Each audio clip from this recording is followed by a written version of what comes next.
Hello my dear students, কেমন আছো তোমরা? নিশ্চয়ই ভালো আছো। আর এই ক্লাসগুলো নিশ্চয়ই ভালোভাবে ফলো করছো এবং এই ক্লাসে যা যা করানো হচ্ছে নিশ্চয়ই তোমরা ঘরেও প্র্যাকটিস করছো। তো ঠিক আছে, চলো আমরা আজকে ক্লাসটা শুরু করি।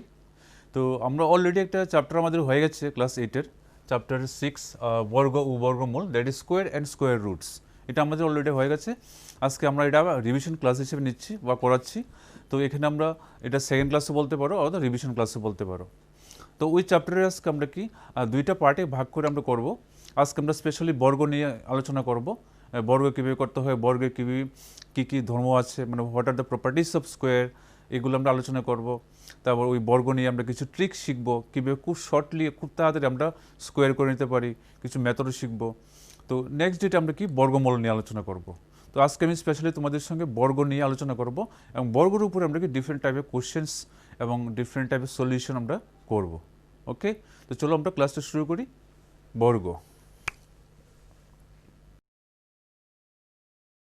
এই টপিকটা শুরু করার আগে আমি তোমাদের সঙ্গে একটা জিনিস শেয়ার করতে চাই। তোমরা বর্গক্ষেত্র, জ্যামিতিতে একটা শব্দ পেয়েছো বর্গক্ষেত্র, নিশ্চয় নাম শুনেছ। তো বর্গক্ষেত্রের ক্ষেত্রে আমরা বর্গক্ষেত্রের ক্ষেত্রফল নির্ণয় করি বর্গক্ষেত্রের ক্ষেত্রফলের সূত্র দিয়ে। তো ওইখানে আমরা একটু আলোচনা করে নিই ওইখান থেকে বর্গটা কীভাবে আসে। এই হয়ে গেল একটা বর্গক্ষেত্র। ওকে, বর্গক্ষেত্রের ক্ষেত্রের সময় কী হয়, প্রত্যেকটি বাহুর দৈর্ঘ্য কি পরস্পর সমান থাকে। এখানে একটা বাহুর দৈর্ঘ্য তোমার দেওয়া আছে ধরো 5 সেন্টিমিটার, দিয়ে বলা হলো এই বর্গক্ষেত্রের ক্ষেত্রফল নির্ণয় করো। তাহলে তোমরা ক্ষেত্রফল কীভাবে নির্ণয় করবে? তো জেনারেলি তোমরা কি বর্গক্ষেত্রের ক্ষেত্রফলের সূত্রটাই ব্যবহার করবে, দ্যাট ইজ বাহু ইন্টু বাহু। তো আমি দেখাচ্ছি এখানে, এই যে বাহু ইন্টু বাহু।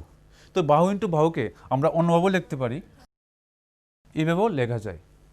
ওকে, তো আমরা যদি এখানে মানটা বসিয়ে করি, বাহু কত দেওয়া হয়েছিল 5 সেন্টিমিটার, তাহলে লিখতে পারি এখানে 5 ইন্টু 5, দ্যাট ইজ 5 স্কোয়ার। তো এখানে দেখো 5 ইন্টু 5কে আমরা কী লিখতে পেরেছি, 5 স্কোয়ার। তো আমরা যদি এখানে মাল্টিপ্লাই করি তাহলে আনসার হবে কত, 25। 5 ইন্টু 5 25, 5 স্কোয়ার করলো 25।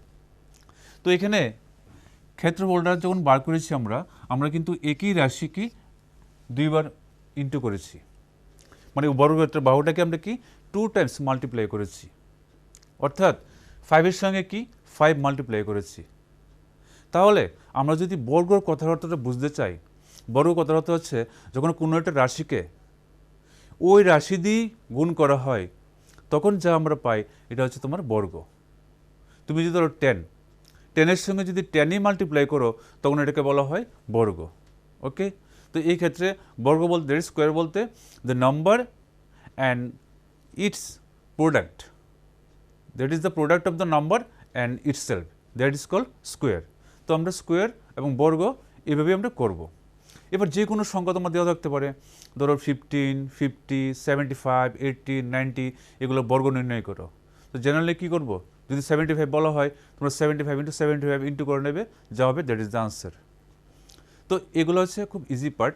আমরা একটু ডিফারেন্ট টাইপ কোয়েশ্চেন নিয়ে আজকে আলোচনা করব বর্গের উপরে। নেক্সট টপিকটা আলোচনা করার আগে, যেমন তোমার ধরো 1 থেকে 100, 1 থেকে অনেকগুলো 100 পর্যন্ত অনেকগুলো সংখ্যা আছে। এবার সবগুলো সংখ্যায় কি এখানে কোনো পূর্ণবর্গ সংখ্যা আছে কি না। এবার প্রশ্ন হচ্ছে পূর্ণবর্গ সংখ্যাটা কি। এখানে দেখো আমি একটা নাম্বার লিখেছি 1, 1কে লেখা যায় 1 ইন্টু 1। ওয়ান মোর এক্সাম্পল, ধরো 4, 4কে লেখা যায় 2 ইন্টু 2। ওয়ান মোর নাম্বার 9কে লেখা যায় 3 ইন্টু 3। তাহলে 1 থেকে 100 পর্যন্ত এরকম অনেকগুলো সংখ্যা আছে যাকে অন্য কোনো সংখ্যার বর্গ, মানে ডাবল অর্থাৎ বর্গ হিসেবে প্রকাশ করা যায়।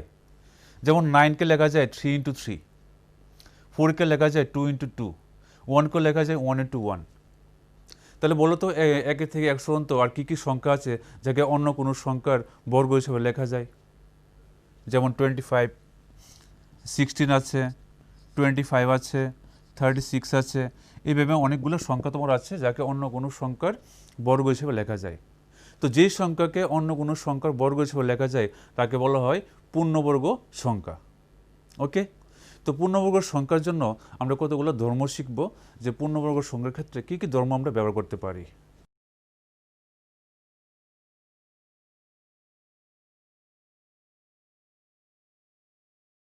এখানে একটা আমরা পয়েন্ট নিয়েছি প্রথমে, কোনো পূর্ণবর্গ সংখ্যার এককের গড়ের সংখ্যা কখনোই 2, 3, 7 অথবা 8 হবে না, যে কোনো সংখ্যা হতে পারে। পূর্ণবর্গ সংখ্যা, কোনো সংখ্যা ধরো যার এককের অঙ্ক, ধরো তোমার হচ্ছে 83, এককের গড়ের সংখ্যা কি 3। ধরো 97, এককের গড়ের সংখ্যা কি 7। ধরো 48 বা 148, এককের গড়ের সংখ্যা হচ্ছে, অঙ্ক হচ্ছে 8।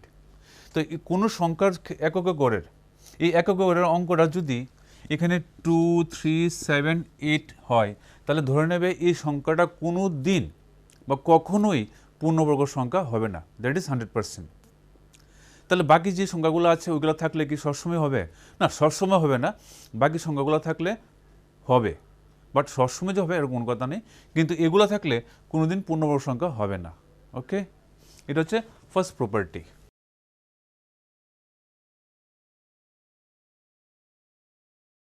পরীক্ষা বা এক্সামে এরকম অনেক কোশ্চেন আসতে পারে, তোমাকে একটা সংখ্যা দিয়ে দেবে, সে ফর এক্সাম্পল এরকম একটা সংখ্যা দিল 2, 3, 7, ঠিক আছে, দিয়ে বলবে যদি এই সংখ্যাটাকে তুমি বর্গ করো, অর্থাৎ তুমি যদি সংখ্যাটাকে বর্গ করো, এখানে যে আনসারটা আসবে ওই আনসারের এককে গড়ের অঙ্কটা কত হবে, অর্থাৎ এককে গড়ের অঙ্কটা যুগ্ম হবে না অযুগ্ম হবে বা কত হতে পারে, এরকম কোশ্চেন আসতে পারে। তোমাকে কিন্তু উইথাউট ক্যালকুলেশন তোমাকে দেখাতে হবে এবং অল্প মার্কস থাকবে। তাহলে আমরা কি করব, ওই সংখ্যাটাকে বর্গ করার পর যে সংখ্যাটা আসবে ওইটা আমরা বর্গ না করে কীভাবে বলতে পারবো যে তার একক গড়ের অঙ্কটা কী হবে, তার জন্য আমরা কি টেবিলটা বানাচ্ছি।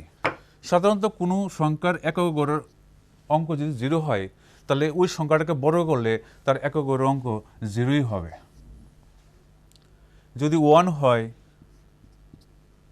তাহলে 1 হবে, 2 হলে 4, 3 হলে 9, 4 হলে 6, 5 হলে 5, 6 হলে 6, 7, 9, 8 হলে 4 and 9 হলে 1।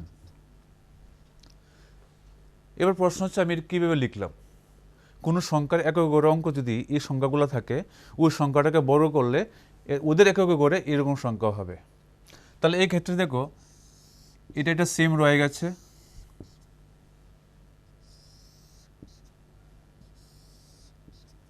তাহলে এই 4টা বাদ দিয়ে শুধু বাকিগুলোর ক্ষেত্রে তোমাকে চেঞ্জ হয়েছে।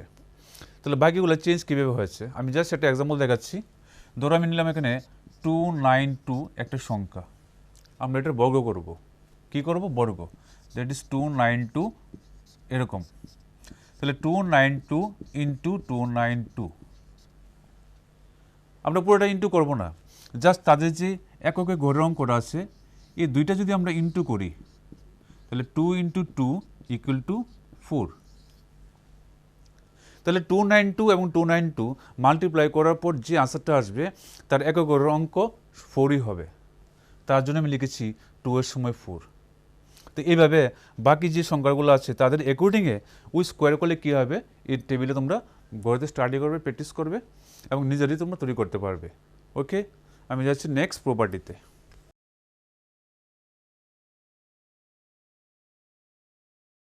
পয়েন্টটা দেখো, প্রথম n সংখ্যক অযুগ্ম স্বাভাবিক সংখ্যার সমষ্টি হলো n স্কোয়ার।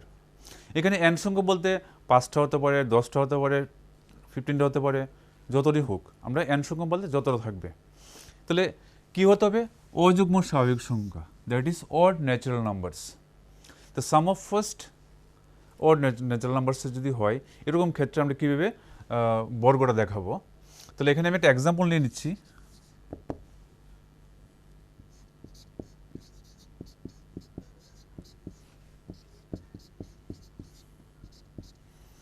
এখানে দেখো আমি অযুগ্ম সংখ্যা নিয়েছি, সবটি কিন্তু স্বাভাবিক সংখ্যা এবং অযুগ্ম, এখানে কোথাও যুগ্ম নেই। তাহলে এই সবগুলো প্লাস করে আনসারটা কত হবে তোমরা কিন্তু ইজিলি করতে পারবে। যেমন তোমার কাছে 9 + 7 কত হচ্ছে 16, 16 + 4 হচ্ছে কত 20, এখানে 5 25।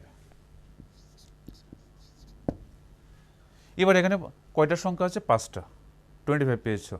এবার আমি সংখ্যাগুলো যদি বেশি করে দিই, ধরো এরকম,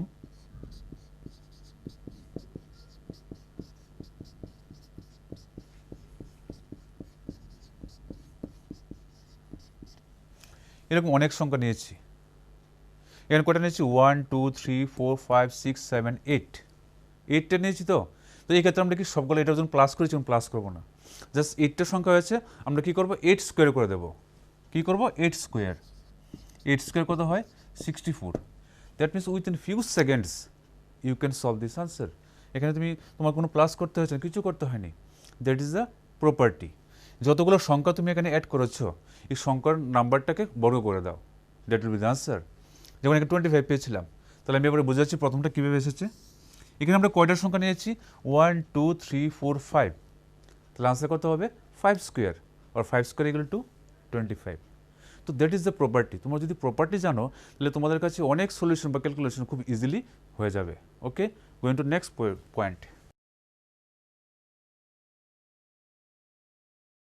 ধর্মটা দেখো কি লিখেছি, দুটি ক্রমিক সংখ্যার বর্গের অন্তর্ফল তাদের সমষ্টির সমান। তো এখানে এক্সাম্পল তোমাকে বুঝতে হবে। অনেক সময় আমাদের ক্যালকুলেশনে কি হয়, এরকম কন্ডিশন চলে আসে। ধরো তোমার এখানে আছে 26 স্কোয়ার মাইনাস 25 স্কোয়ার, বলো 26 স্কোয়ার মাইনাস 25 স্কোয়ার তোমাকে করতে বলা হয়েছে। এবার তুমি যদি ধর্ম না জানো, তোমরা যদি ধর্ম না জানো বা প্রপার্টি না জানো, কী করবে 26 স্কোয়ার আলাদা করে বার করবে, 25 স্কোয়ার আলাদা করে বার করবে, দেন সাবট্রাক্ট করে আনসার বার করবে। ওকে, বাট আমরা যদি ধর্মটা জানি যে দুটি ক্রমিক সংখ্যার বর্গের অন্তর্ফল তাদের সমষ্টির সমান, তাহলে আমরা ইজিলি করে নিতে পারবো। কী করবো, এই দুইটা সংখ্যা আমরা কি অ্যাড করে দেবো, that is 26 plus 25 equal to 51, that is answer. তো দেখো এখানে আমার কোনো রাফ করতে হয়নি, টাইম ওয়েস্ট হয়নি, আমরা ইজিলি প্রপার্টি ইউজ করে নিচ্ছি। তো এই প্রপার্টিগুলো জানা দরকার এই কারণে, যখন তোমরা হায়ার ক্লাসে যাবে তখন এরকম অনেক ক্যালকুলেশন আসবে লাইক দিস, তখন ইনস্ট্যান্টলি উইথাউট রাফ তোমরা কি করে নিতে পারবে। তার জন্য কি প্রপার্টিগুলো শেখা এবং প্র্যাকটিস করা। ওকে, নেক্সট আরেকটা টপিক, এটা হচ্ছে কর্ণ পদ্ধতিতে বর্গ নির্ণয় করা, that is using diagonal method. You find square using diagonal method. তো ইন দিস কেস এরকম টাইপের কোয়েশ্চেন তোমাদের কি এক্সামে একটা আসে, তোমাকে 2 মার্কস বা 3 মার্কস থাকবে। তো আমি দুইটা এক্সাম্পল নিচ্ছি, একটা নিয়েছি 2 ডিজিটের, একটা নিয়েছি 3 ডিজিটের। তো 1 বাই 1 দেখাচ্ছি কীভাবে করতে হয়। এগুলো কর্ণ পদ্ধতি, that is diagonal method use করে তোমাকে বর্গ নির্ণয় করতে হবে। ওকে,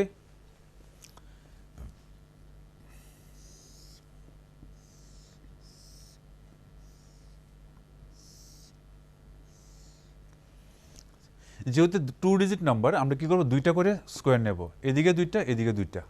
ওকে, যদি এটা তোমার এরকম হয় তাহলে এক্ষেত্রে আমরা কী করবো 3টা করে স্কোয়ার করব।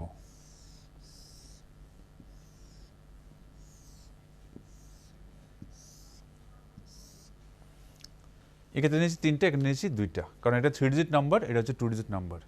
তারপর আমরা কী করব, এই নাম্বারগুলো লিখব 7 5 7 5, এখানে 2 3 5 2 3 5। এবার আমরা কি করব, এই যে বক্সগুলো আছে এগুলোকে আমরা মাঝখান দিয়ে এরকম করে লাইন করে ডিভাইড করে রাখবো।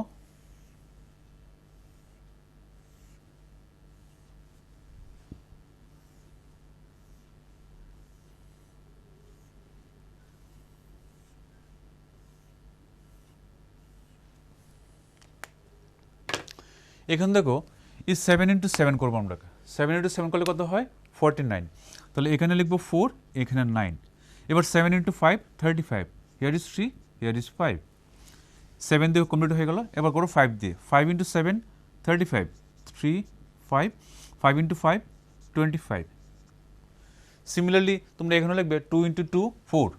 এবার দেখো 4, এবার কনফিউশন হচ্ছে 4 আমি কোথায় লিখবো, এখানে লিখবো না এখানে লিখবো, কিন্তু 4 ক্যান বি রিটেন এস 0 4। তোমরা শুধু 4 না, এটাকে 2 ডিজিট হিসেবে লিখবে 0 4। তাই এক্ষেত্রে তুমি লিখবে 0 4, সেম 0 6, আর এখানে তো 10 হয়ে গেল। তো বাকিগুলো কি এভাবে লিখবে। তো এবার আমি এটাকে সলিউশনটা করে নিচ্ছি। এভাবে লেখার পর এইভাবে আমরা লিখে নেব, এখানে আছে শুধু 5, তারপর এটা এটা এটা একই বক্সে আছে, তাহলে আমরা এগুলো অ্যাড করে নেব। 5 প্লাস 2 7, 7 প্লাস 5 12, নিলাম 12। তারপর আমরা এই লাইনটা অ্যাড করব, এটা এটা এটা 3 প্লাস 9 12, 12 প্লাস 3 15, আর এখানে শুধু একটাই সংখ্যা আছে 4।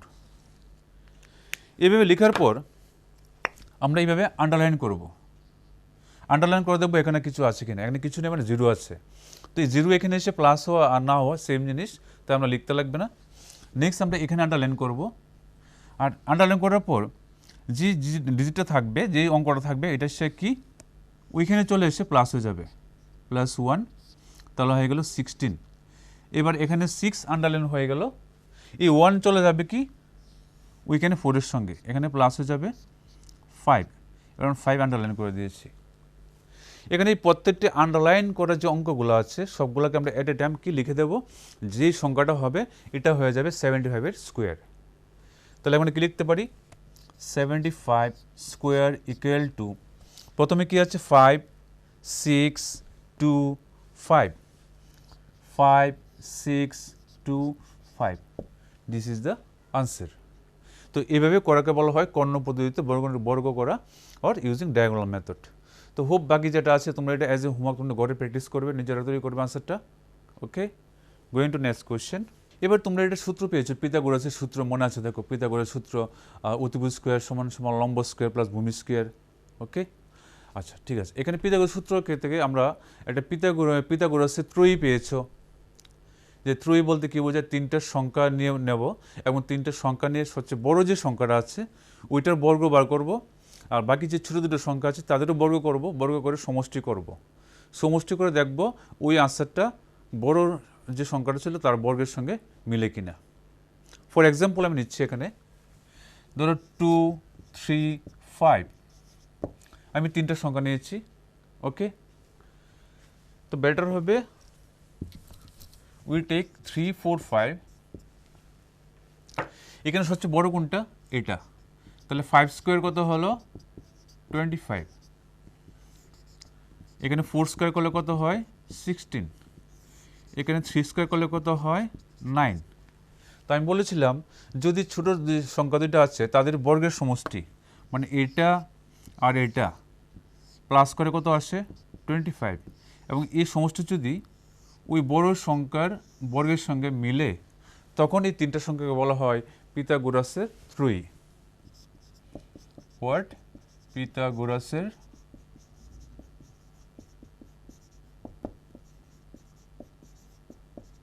ত্রয়ী।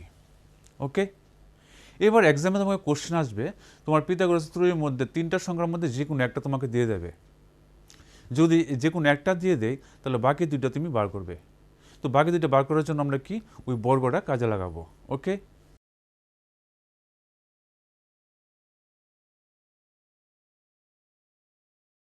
এখানে আমি একটা কোশ্চেন নিলাম যে পিথাগোরাসের ত্রয়ী গঠন করো যার একটি সংখ্যা 12।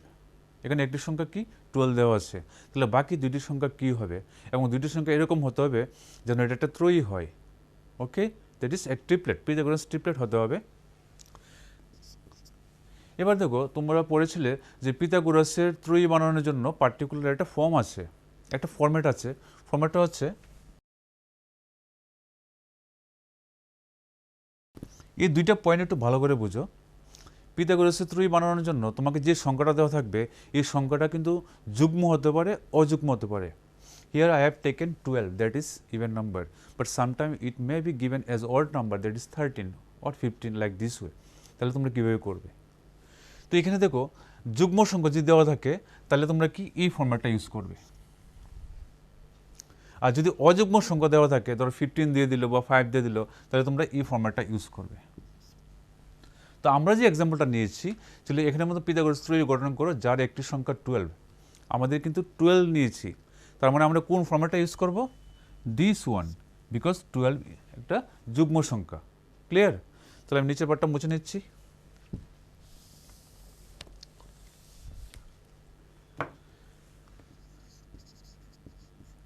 এখন কি করব, আমরা এই যে প্রথম যে 2m আছে এই 2m = 12 ধরে নেব। এ করে আমরা কি m এর ভ্যালুটা বার করে নেব, 12/2 কাটাকাটি করো 6। এবার m এর ভ্যালুটা কি বাকি দুইটা ফরম্যাটে বসিয়ে বাকি দুইটা সংখ্যা আমরা বার করে নেব। ক্লিয়ার?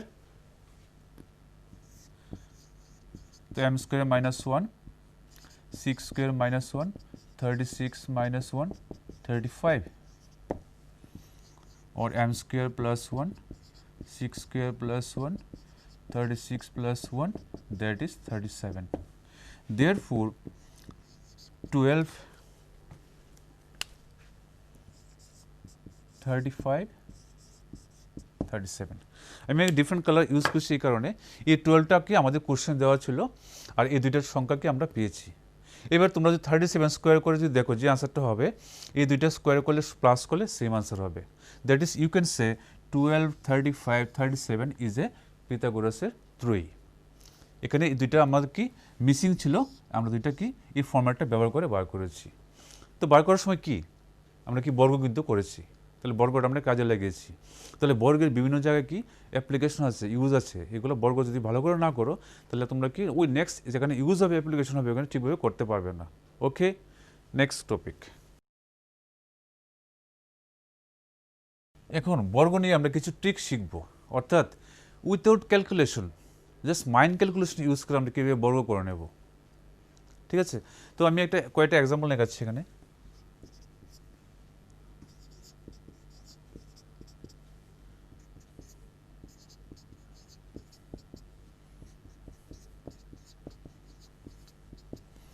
এবার সে তোমাদের এই কোশ্চেনগুলো দেওয়া হলো যে 35 স্কোয়ার কত বার করো, 65 স্কোয়ার বার করো, 95 স্কোয়ার বার করো। ঠিক আছে, তো তোমাদের যদি দেওয়া হয় তোমরা কি করবে 35 ইন্টু 35, 65 ইন্টু 65, 95 95 তোমরা কি মাল্টিপ্লাই করবে রাফে, তারপর প্লাস করে আনসার এসে বসাবে। But if you know the trick then you can solve this is within 5 second. তো let's see how I am doing.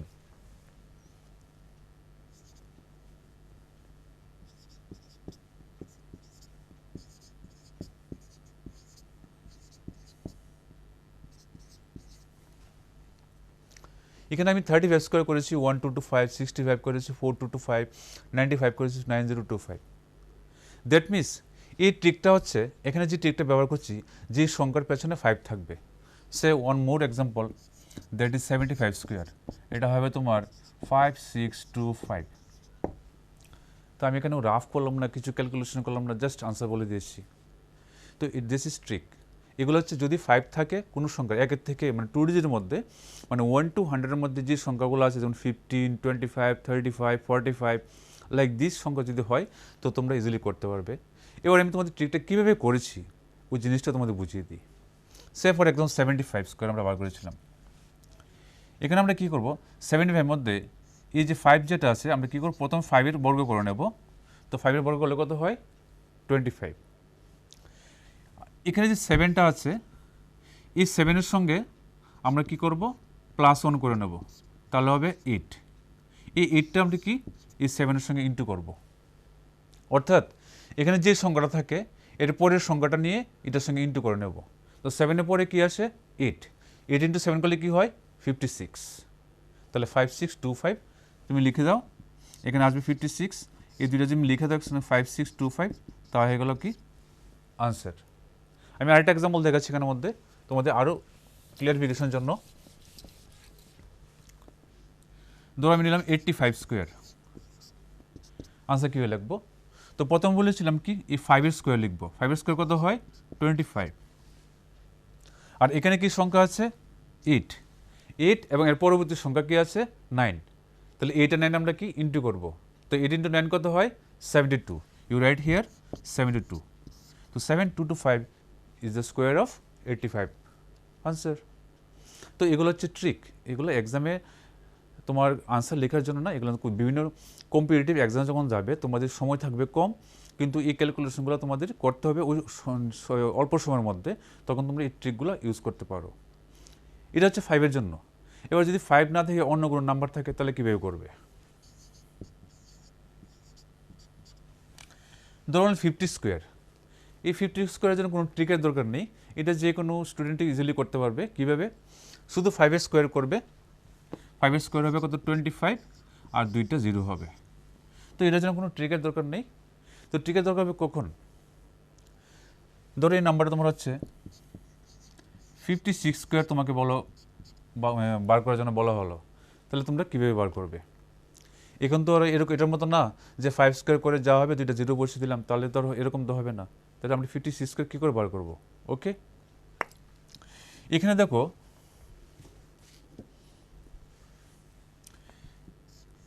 ফিফটির সঙ্গে 56 এর ডিফারেন্স কত? +6। কত বেশি? 50 থেকে 56 কত বেশি? +5 +6, হ্যাঁ +6 বেশি। ওকে, তো এখানে আমরা কি করব, এই যে 50 থেকে যে 56 এর যে ডিফারেন্সটা আছে, এই ডিফারেন্সটা আমরা কাজে লাগাবো।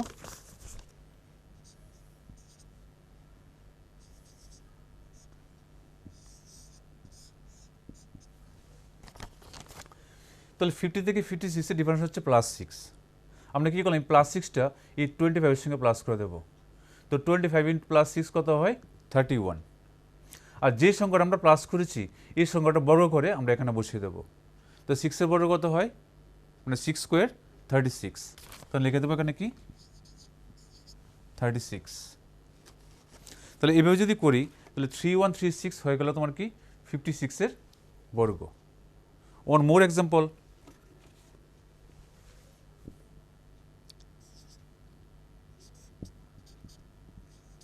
ধরো 67 স্কোয়ার। এখানে দেখবো 67 50 থেকে কত বেশি? এখানে আমরা কত 67, তাহলে কত হবে +17, অর্থাৎ 50 থেকে 67 17 বেশি। তাহলে এই 17টা কি এই 25 এর সঙ্গে প্লাস করে দেবো।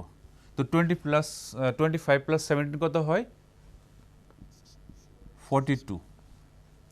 আমরা কত প্লাস করেছি? 17। এবার 17 বর্গ করে যা হবে আমরা এখানে বসিয়ে দেব। আচ্ছা, এবার 17 বর্গ হলে কত হয়? 17 × 17, 17 স্কোয়ার হয় 289। তো 289কে আমরা যদি লিখি, প্রথমে 2টা ছোটো করে লিখবো, 89 এভাবে লিখবো। এখানে দেখো, এখানে আগে ছিল কিন্তু শুধু 36 2 ডিজিট নাম্বার, এখানে এসে পড়েছে কিন্তু 289 3 ডিজিট। তাই আমরা দেখো 2টা ছোটো করে লিখেছি, 89 লিখলাম বড় করে। এই 2টা কী হবে? এখানে এর সঙ্গে প্লাস হয়ে যাবে। তাহলে 4 2 + 2 4 8 9। তো 4489 হলো তোমার কি 67 এর বর্গ। তো এগুলো হচ্ছে কতগুলো ট্রিক। তো এই ধরনের ট্রিক আমরা কখন ইউজ করব? যখন আমরা কোনো কম্পিটিটিভ এক্সামে যাব, অথবা ইজি টাইম আমাদের শর্ট, তখন ওই সময়টাকে বাঁচানোর জন্য অল্প সময়কে কাজে লাগিয়ে কীভাবে আমরা ট্রিক ইউজ করে করব, এগুলো আমরা ব্যবহার করব প্রয়োজনে। ওকে, তো আজকে এখানে যে চ্যাপ্টারগুলো আমরা আলোচনা করলাম, এটা আমাদের এই চ্যাপ্টারের মধ্যে ছিল বর্গ ও বর্গমূল। তো আমি কিন্তু আজকে শুধু বর্গটা আলোচনা করেছি, বর্গমূলটা আমরা নেক্সট ক্লাসে আলোচনা করব, ওইখানে অনেক কিছু আছে। তো যা যা আলোচনা করা হয়েছে তোমরা এই মেথডগুলো অবশ্যই ঘরে করবে, মেথডগুলো ইউজ করে ডিফারেন্ট কোশ্চেন নেবে, টেক্সট বুক থেকে ডিফারেন্ট কোশ্চেন নেবে, ওই কোশ্চেনগুলো নিজেরা ঘরে প্র্যাকটিস করবে। ওকে, চলো স্টুডেন্ট, আজকে আমি ক্লাসটা এখানে শেষ করছি। Bye bye.